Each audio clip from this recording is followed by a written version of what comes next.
Je suis très honoré d'avoir été invité, moi qui ne suis absolument pas agro, je suis agro par ascendance, voilà, mais enfin je ne sais pas si ça me rend compétent, à m'exprimer ici sur un sujet qui est celui de l'agriculture et donc plus généralement de la production de nourriture. Je vais essayer de vous restituer quelques petites choses que j'ai compris en tant qu'observateur extérieur et quelques éléments que le sujet dont je m'occupe plus classiquement, c'est-à-dire le sujet énergie et climat, peut amener au débat.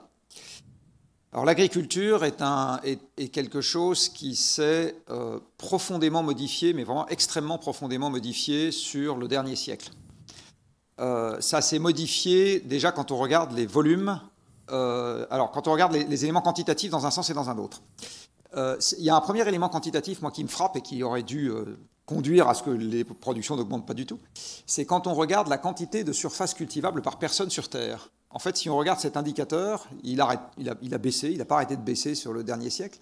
Il y avait en moyenne mondiale 1,6 hectares cultivables par personne en 1960. On est aujourd'hui un peu au-dessus de 0,6. Si on regarde la moyenne européenne, on est encore en dessous. En Europe, on est en dessous de 0,4 hectares cultivables par personne. Alors que pourtant, dans le même temps, la quantité de nourriture produite par personne n'a pas cessé d'augmenter. Donc là, l'indicateur quantitatif va totalement dans l'autre sens. Et en fait, le miracle qui se trouve à l'origine de cette asymétrie apparente s'appelle précisément l'énergie. Ce qui s'est passé, en fait, sur le dernier siècle, c'est qu'on a remplacé des gens par des machines. On avait des agriculteurs qui binaient, qui faisaient des buts, qui faisaient avancer le cheval, etc. Aujourd'hui, on a des machines, donc on a des tracteurs qui binent à la place des agriculteurs et qui remplacent les chevaux. On a du reste des usines d'engrais qui remplacent les crottins des chevaux ou la bouse de vache. On a des camions et on a des usines de l'industrie agroalimentaire qui remplacent la transformation à la ferme et les marchés. Du reste, sans camions, aujourd'hui, les villes meurent de faim. Un truc qu'il faut bien avoir en tête, c'est que la dépendance aux hydrocarbures de la chaîne alimentaire, elle n'est pas que dans le champ, elle est très très fortement à l'amont et à l'aval du champ. Un camion sur 3, par exemple, en France, aujourd'hui, transporte quelque chose qui se mange, ou des animaux vivants. Bon, allez. Mais donc, j'insiste, sans camions aujourd'hui, toutes les métropoles meurent de faim. Quand on parle, le chiffre qui a été évoqué juste avant là, de l'indépendance alimentaire de la France, il est dans une France avec camions. Parce que dans une France sans camions, l'indépendance alimentaire, c'est à l'échelle du département qu'il faut la considérer, c'est plus à l'échelle du pays. La raison pour laquelle les villes étaient si petites à l'intérieur du pays il y a des milliers d'années, Lutèce faisait 10 000 habitants à peu près, c'est parce qu'à l'époque, le surplus agricole qu'on pouvait dégager dans un disque dont le rayon était quelques jours de transport, à l'époque à pied ou en charrette à bœufs, était ridicule. Et donc, on ne pouvait pas faire vivre des villes de millions ou de centaines de milliers d'habitants. La seule exception de l'époque, c'était Rome, parce que Rome était capable de piller le blé d'un champ totalement desservi par voie navigable qui s'appelait l'Égypte. Vous aviez un champ de 2000 km de long, desservi par voie fluviale qui s'appelait l'Égypte, et Rome était capable de se servir dans ce champ-là et de tout piquer, et donc on pouvait faire vivre une ville d'1 million d'habitants. Mais c'était une exception à l'époque ancienne. Et du reste, à l'époque, les villes portuaires étaient plus grosses que les villes à l'intérieur des terres. Marseille était plus grosse que Lutèce à cette époque-là. Donc l'énergie a radicalement modifié la façon dont l'agriculture a été exercée. Alors ça fait exploser les rendements, ce qui permet d'avoir plus de nourriture avec des plus petites surfaces. Et c'est la raison pour laquelle, par exemple, en France, on mangeait à peu près 20 kilos de viande par personne et par an en 1800. On en mange aujourd'hui pas loin de 100 kilos, même si la tendance a commencé à légèrement s'éroder depuis quelques décennies. Mais donc en gros, on a fait x5 sur la viande en l'espace de 2 siècles, alors que, encore une fois, la surface cultivable par personne a considérablement baissé. Et donc, ce qui a fait très fortement augmenter les rendements, je vais l'apprendre à personne ici, c'est les engrais azotés, les autres engrais minéraux et la mécanisation. Ce qui a également permis de considérablement augmenter la quantité de nourriture servie, c'est les moyens de transport et de conservation, la conserve, la surgélation, le stockage, les silos, etc., tous ces trucs-là. Et les défis pour demain, c'est que tout ça va partiellement s'éroder, puisque l'énergie fossile que nous avons à notre disposition, elle est malheureusement pas éternelle, ou heureusement pas éternelle, et que l'approvisionnement mondial en énergie fossile et régional en énergie fossile, climat ou pas climat, ne peut que baisser, parce que pour tous ceux d'entre vous qui ont fait les mêmes études de maths que moi quand j'étais petit, vous savez qu'il y a un petit théorème en maths qui dit que quand vous tapez dans une ressource de départ qui est donnée une fois pour toutes, eh bien, la production au cours du temps issue de cette ressource ne peut faire qu'un truc comme ça. Et donc, ça veut dire que pour toutes les ressources issues de la croûte terrestre, dont les combustibles fossiles, qui mettent des centaines de millions ou des dizaines de millions d'années à se reconstituer, eh bien, on est forcé d'avoir un maximum à l'extraction et un déclin derrière. Or, les combustibles fossiles sont aujourd'hui indispensables pour fabriquer la mécanisation agricole, il faut du charbon et du gaz, pour faire fonctionner la mécanisation agricole, il faut du pétrole, pour faire fonctionner les transports aval, il faut du pétrole, et pour fertiliser les champs, il faut du gaz. Du reste, un certain nombre d'entre vous sont probablement au courant que depuis qu'on a des démêlés avec M. Poutine, on a eu un petit sujet sur l'approvisionnement, qui n'est pas majeur, mais sur l'approvisionnement en engrais. Et tout ça s'est fait dans le cadre qui a fait votre malheur à vous les agros, qui est l'effondrement économique du secteur. La nourriture représentait probablement, alors c'est un ordre de grandeur que j'ai reconstitué avec mes petits bras musclés, donc il vaut ce qu'il vaut, mais il y a 2 siècles, la nourriture représentait probablement entre 50% et 2/3 du budget des ménages. C'est-à-dire que acheter à manger représentait entre la moitié et les 2/3 de ce que les gens gagnaient. La manière dont j'évalue ça, c'est tout simplement que la population active dans l'agriculture, et encore, bouchez-vous les oreilles, mesdames, à l'époque, je pense qu'on ne comptait pas les conjointes d'agriculteurs comme étant des actives, il y a 2 siècles, je soupçonne qu'on ne les comptait pas, mais il y a 2 siècles, la fraction de la population active qui travaillait dans l'agriculture dans ce pays, c'était les 2/3. Donc les 2/3 des actifs dans ce pays travaillaient dans l'agriculture. Du coup, si vous faites une règle du pouce en disant tous les gens sont payés pareil ou qui travaillent, ça revient à dire que les 2/3 du PIB étaient agricoles, ce qui revient à dire que les 2/3 de la consommation, enfin les 2/3 des dépenses de consommation étaient agricoles, modulo les impôts et quelques transferts. Mais en gros, l'ordre de grandeur était là. Donc entre la moitié et les 2/3. Aujourd'hui, comme vous le savez probablement, l'agriculture, c'est 2% du PIB. Ce qui veut dire que le prix de la nourriture stricto sensu, je n'inclus pas son transport, je n'inclus pas son emballage, je n'inclus pas sa transformation et je n'inclus surtout pas le salaire du magasinier ou du serveur. Si vous allez chez Carouf, vous allez manger une omelette au bar tabac du coin. Eh bien, ça veut dire que le prix de la nourriture stricto sensu, c'est 2% de ce qu'on gagne aujourd'hui. 2% de ce qu'on gagne. C'était entre la moitié et les 2/3 de ce qu'on gagnait il y a 2 siècles. Donc, le monde agricole a vécu un effondrement de sa part relative dans la richesse, un effondrement, et c'est l'un de ces drames aujourd'hui, parce que comment demander à un monde d'innover férocement, et il va devoir innover férocement, alors qu'il est pauvre? Alors vous allez me dire, non, il y a quelques céréaliers qui sont riches. Ok, mais globalement, le monde agricole est pauvre au regard des autres domaines économiques, et il est très pauvre au regard de sa fonction dans la société, qui est que s'il n'est pas là, vous pouvez oublier les 98% restants du PIB. Sauf à ce qu'on arrive à faire du PIB à des fantômes ou à des zombies, compliqué d'avoir une activité économique quand on ne mange plus. Donc c'est ça qui s'est passé aujourd'hui, enfin c'est ça qui s'est passé sur le dernier siècle, ça a été une profonde transformation. Et cette profonde transformation, par ailleurs, s'est opérée dans un climat qui restait stable. Pour ceux d'entre vous qui ont envie de regarder plus loin dans l'histoire, le passage aux activités agricoles de notre espèce et sa sédentarisation il y a 10 000 ans ont été la conséquence directe de la stabilisation du climat qui s'est opérée à cette époque-là. Jusqu'à il y a 10 000 ans, le climat était soit très froid, soit instable, c'est-à-dire qu'on a eu soit une période glaciaire pendant laquelle toutes les moyennes latitudes étaient totalement incultivables, soit une déglaciation entre il y a 20 000 ans et il y a 10 000 ans, pendant laquelle, incidemment, le climat ne s'est réchauffé que de 4 à 5 degrés en moyenne planétaire, donc on produit quand même des gros changements, 4 à 5 degrés dans la moyenne planétaire.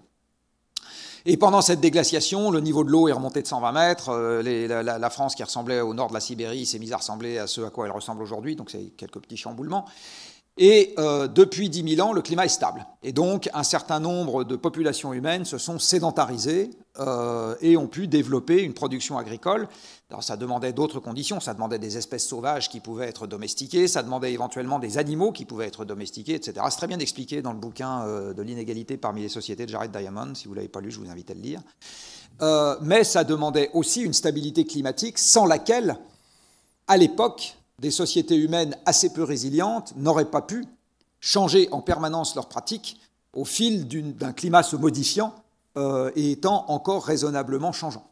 Donc on est les descendants aujourd'hui de 2 choses, l'abondance énergétique, qui s'est surtout matérialisée sur les 2 derniers siècles, la stabilité climatique, qui s'était matérialisée sur les derniers millénaires.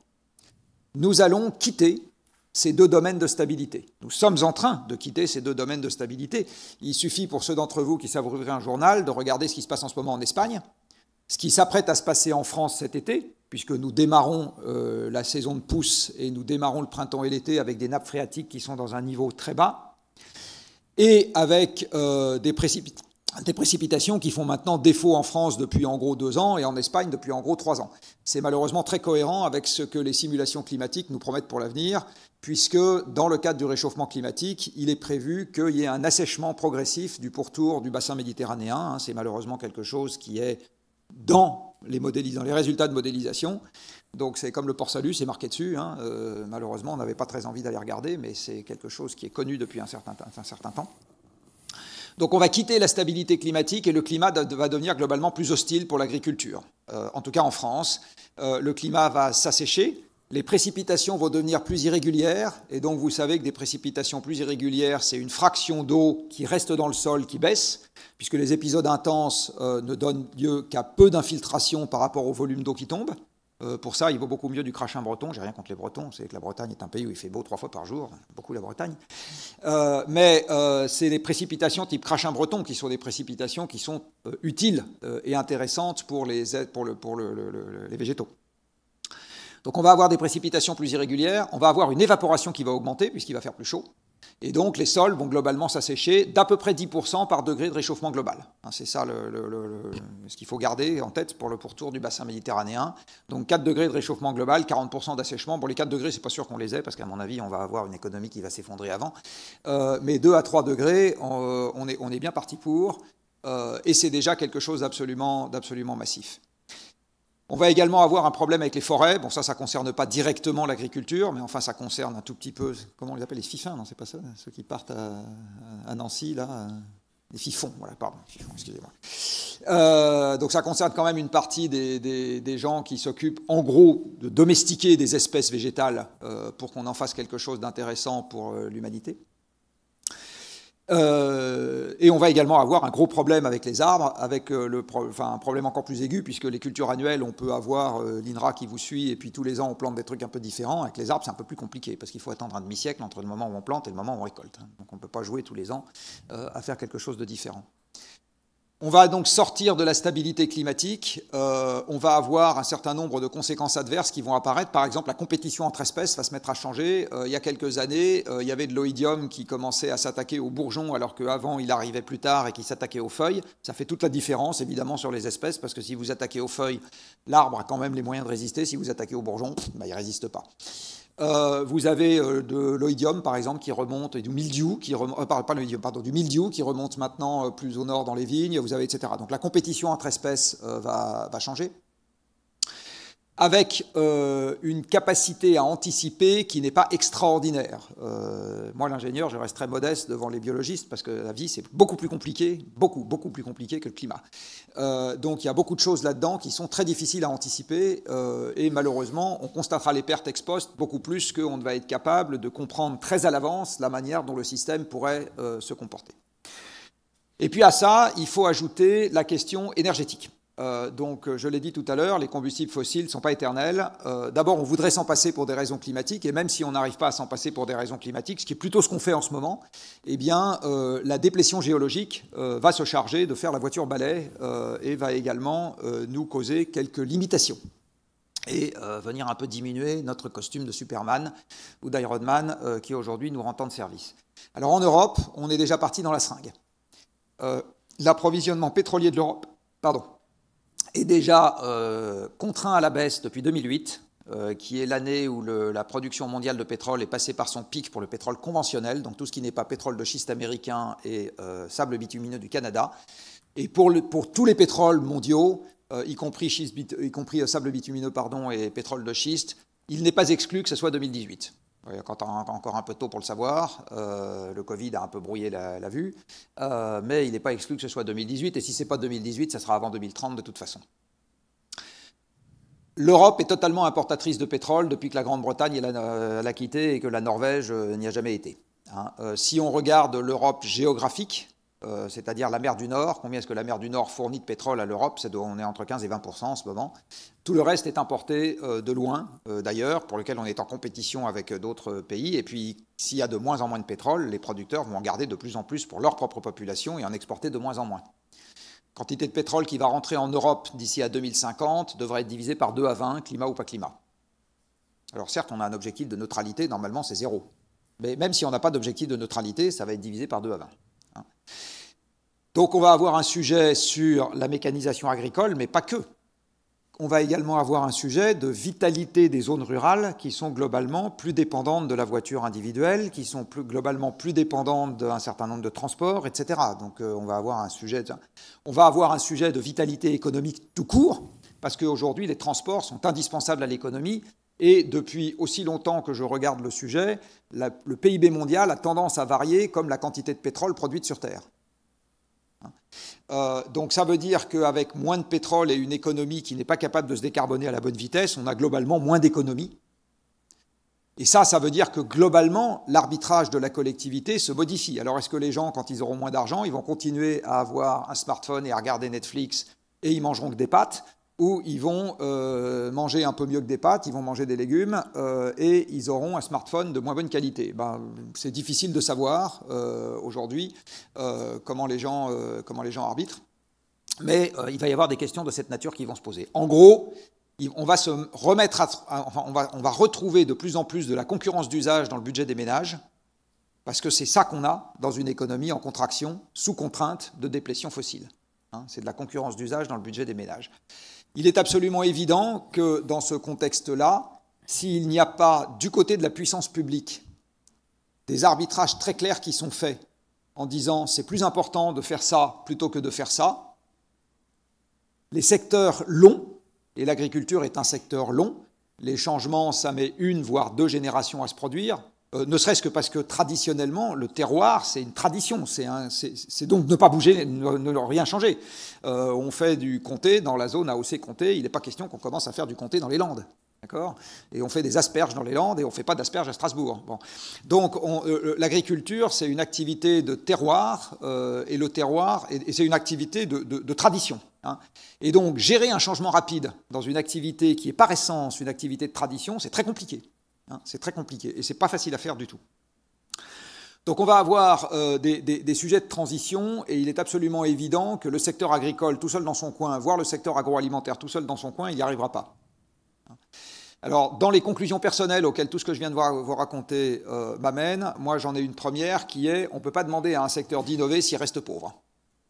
Donc il y a un vrai sujet qui est qu'il faut faire suffisamment de pédagogie pour que la population accepte que la nourriture voit son prix augmenter. Et quand je dis que la nourriture voit son prix augmenter, je ne parle pas des marges de Carrefour. Je parle vraiment de ce qui rentre dans les exploitations. La deuxième chose, c'est que le monde agricole va probablement devoir évoluer dans le sens d'une diversification de ses productions, parce que la spécialisation des régions est un truc qui est très cohérent avec des transports abondants. Si les transports deviennent moins abondants et que donc la résilience alimentaire doit s'organiser à l'échelle du département ou de la région, ça veut dire qu'une partie des régions agricoles, on doit les déspécialiser. Mais si on les a spécialisées, c'est précisément parce qu'on avait les rendements maximaux dans les cultures dans lesquelles on les a spécialisés. Donc en déspécialisant, on fait baisser les rendements. Donc on gagne en résilience sur la longueur de la chaîne d'approvisionnement, mais on va perdre en rendement, fatalement. Donc on fait monter les prix, fatalement. La troisième conclusion à laquelle j'arrive, c'est qu'il faut que les agriculteurs, seuls ou en se regroupant, avec des petites coopératives, etc., intègrent de la valeur ajoutée à l'aval. Donc ils faisaient du lait, ils font des yaourts, ils font des fromages. Ils faisaient des légumes, ils font de la ratatouille, etc. Donc je pense qu'il y a aussi...